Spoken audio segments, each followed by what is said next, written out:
Epione Pain Management Center. ఇక్కడ మీ నొప్పులు శాశ్వతం కావు.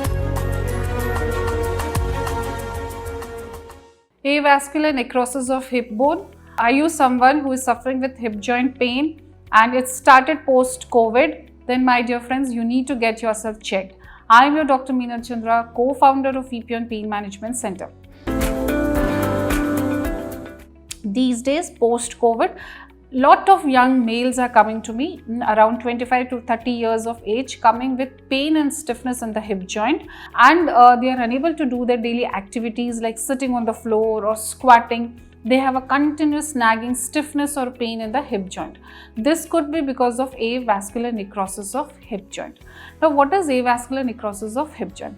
So, our hip joint is formed by two bones, the femur and the hip, that is the acetylbulum and the hip and the femur. And there is a capsule or there is a cartilage which surrounds and protect this joint. So what happens is the blood supply to the femur at the head of the femur decreases. This could happen because of multiple reasons, like because of certain overuse of your hip joint, or it can happen because of certain medical conditions, or it can happen because of use of excessive steroids, excessive uncontrolled use of tobacco and alcohol. Now, the recent trend what I have seen is this is happening in COVID, post-COVID in young males, the reason being unknown, but a lot of patients during those who have taken steroids are undergoing this AVN hip. So why we should worry about AVN? Like I said, in AVN, the blood supply of the femoral head will start decreasing, and blood supply to any part in the body is very, very important.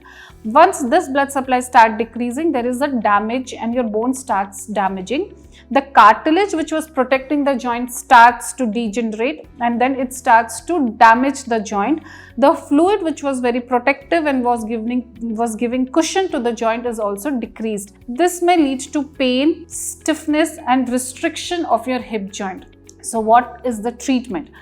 First is to identify what it is, whether it is AVN or whether there is some other cause of the hip joint pain. That can be done with the help of X-rays or MRI and certain tests.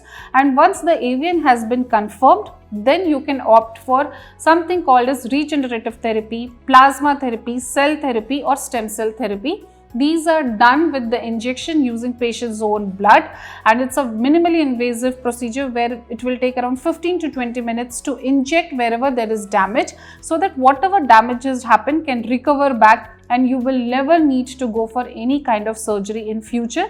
But also you have to do certain exercises to increase the strengthening of the hip joint. So once you do this in a holistic manner, AVN of hip joint can be treated in a proper way with a long lasting results. Thank you.